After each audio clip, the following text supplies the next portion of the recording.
Hello and welcome back to RailRoads Online. So today we are going to begin some of our rail projects, starting with right down here. This too sharp a turn you can see here going into the bridge and across is going to be our first goal to fix.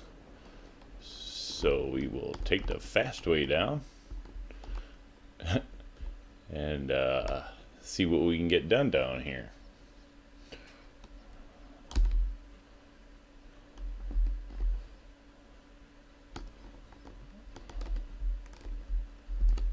Alright, I think somewhere in here. This is going to be a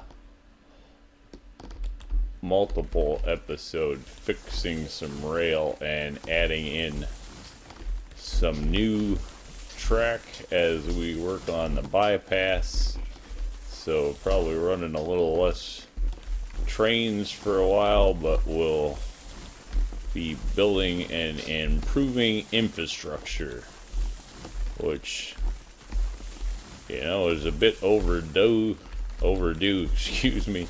We've been kind of lucky and made everything work at least good enough the first go around that we haven't done a heck of a lot of this, so much of it is definitely overdue to be upgraded to bigger, better trains.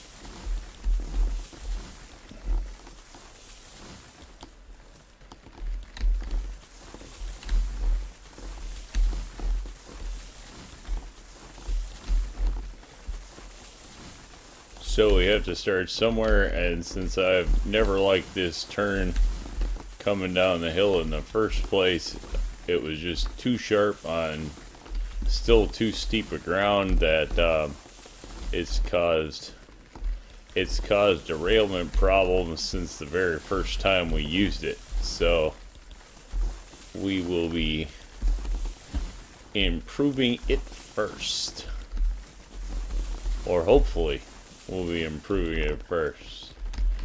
Putting our track laying skills back to use, though it's been a while, so we will see what we can still do.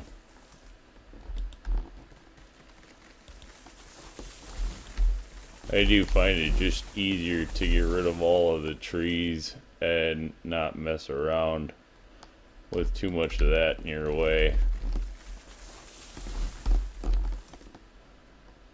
I know when I first started, I tried to keep all of the tree removal stuff to a minimum, and I think it just makes life much harder.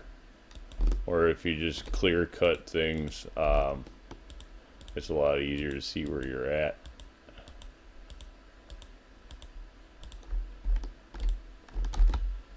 Alright, we can still get up there. So that means we can run it out. Hopefully that's far enough of a run out. And then we will bring it across the creek. I don't even want to call it like a river, because it's really not very much of a river, more of a creek.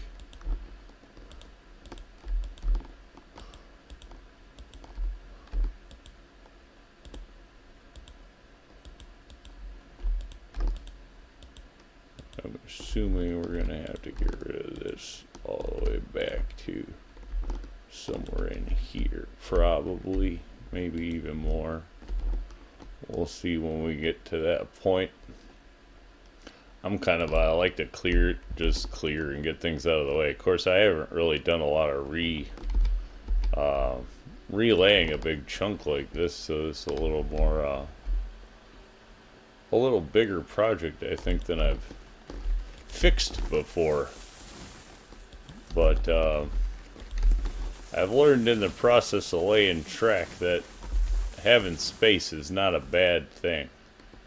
See, we did try to follow that right down, but it's not working, so alright, here we go. Groundwork variable. Ooh, wait a minute. We're gonna still want this to be wall work for a while first. Move over just a touch. Grab the wall work. That's gonna be good enough. And let's drop it. We might as well just drop it as fast as we can.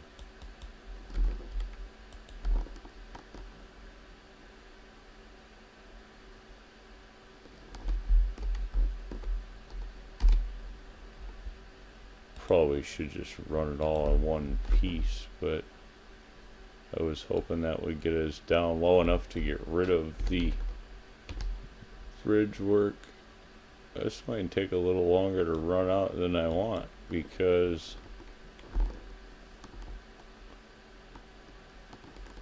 one thing you want to be careful of is when you go to lock in pieces, you don't want to be standing inside of it. Alright, that should do it. So if we give it a bit of a gentle curve there, I mean that's pretty gentle. I do know somebody had pointed out too that you can use the preset radiuses for laying track and laying groundwork. This track, or at least this line setup, I've always kind of free-handed this one, which was kind of the idea with it. I always figured I'd end up laying multiple run-throughs and stuff, so where I haven't really even gotten to the second run-through of the game yet, I figured that one I would use preset everything so everything is nice and straight and solid and all that stuff. This one I just kind of wanted to be a freehand swing it, and I always just see how it come out. So any questions as to why I don't use those, that is why with this one. As it's always, the idea with this has always been to lay this by hand. I think we're probably good now. We could drop down a little bit. Alright, and then there we'll call that, and then we'll run out.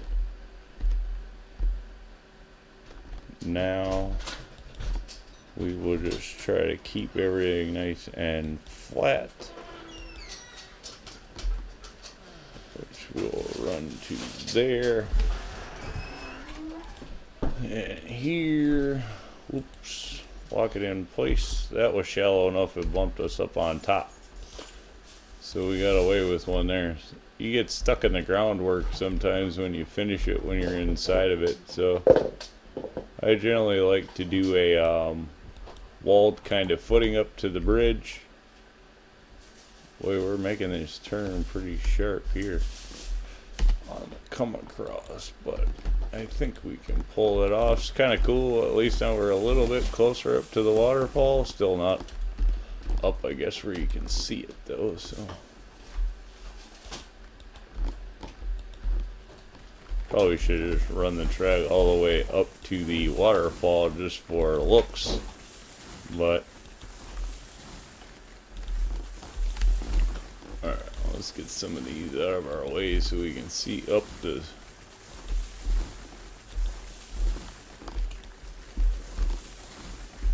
still do have to appreciate the fact that we do not pay $2 a tree to remove these things anymore.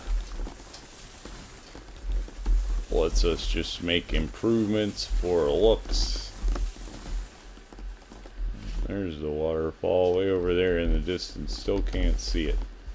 That's too bad. Alright, we are going to need a nice wide turn over here. So we will get rid of all of these trees.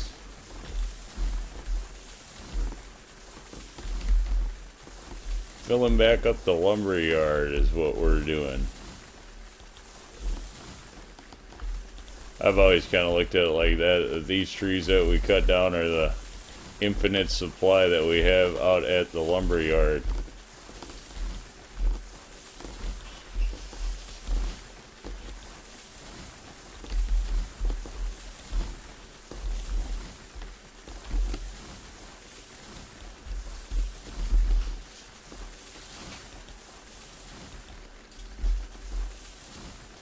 Alright. Done.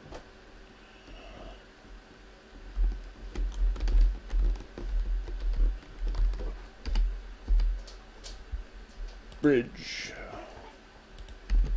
Look, we're going to keep this one wooden. Always kind of had the theory the short ones are wood. Tall bridges we go metal. Boom, one chunk across. That worked good.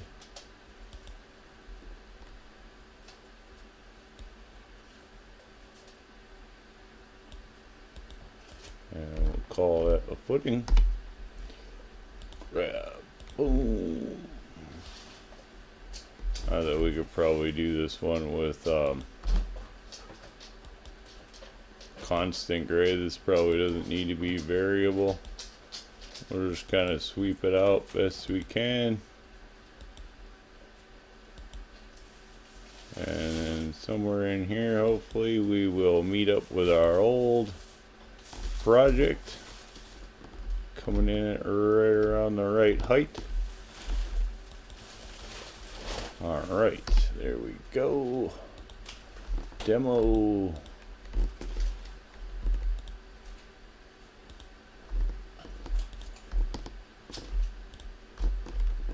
Alright, now looks like we got a little bit of groundwork to fix here. Shouldn't be a problem. That'll line up actually fairly decent. Take out 1 or 3 more of these. Oop. 4. What's the deal with that? Okay, that one's not in the way. So that should give us more of a sweeping turn in here, and be a little flatter when we do turn.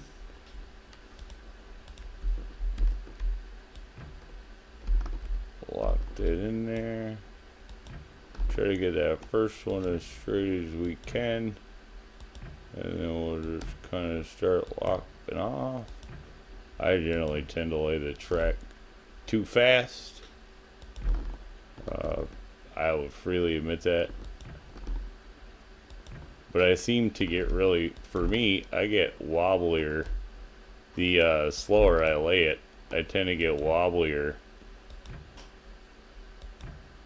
And I don't think that does me any favors.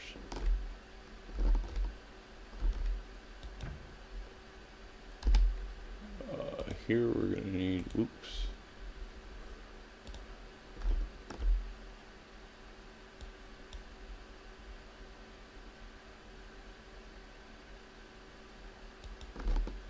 Oh, our bridge is gonna be a little crooked.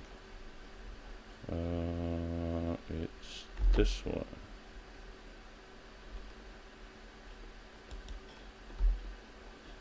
And then we'll run that out to there.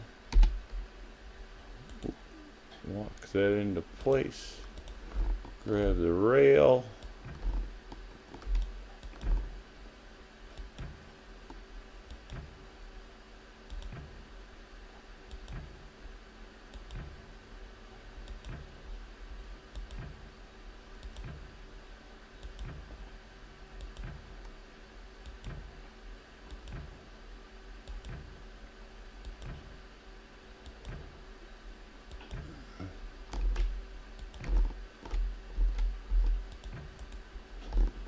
There we go. Now we'll take a walk back over it. I think that's looking a lot more gentle than the old turn. And the turn kind of starts down here on much more flat ground, so I think that'll work in its favor. If we have any problems, it's going to be right here by the bridge.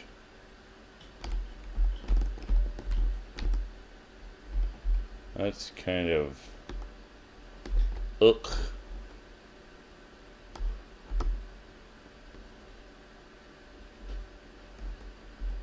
But I'm guessing it works. So we will certainly find out when we bring that train down. If nothing else, I think it's going to be easy enough to push this turn. We could have pushed the turnout wider, I suppose. And it got a little straighter before we hit here. But this is probably okay. If we do have a problem, it's going to be right there at the bridge, though, I'm thinking. So there we go. One improvement, one upgrade. Now we're going to be pushing down this whole valley with some new work and working on a bypass around the smelter valley, so we no longer have to go down that whole thing is going to be the plan. So next couple episodes will be your track reworking as we push new up the valley to just kind of clean up what we rushed through in the first place. So I guess we're gonna call that one an episode, and we'll catch you on the next one.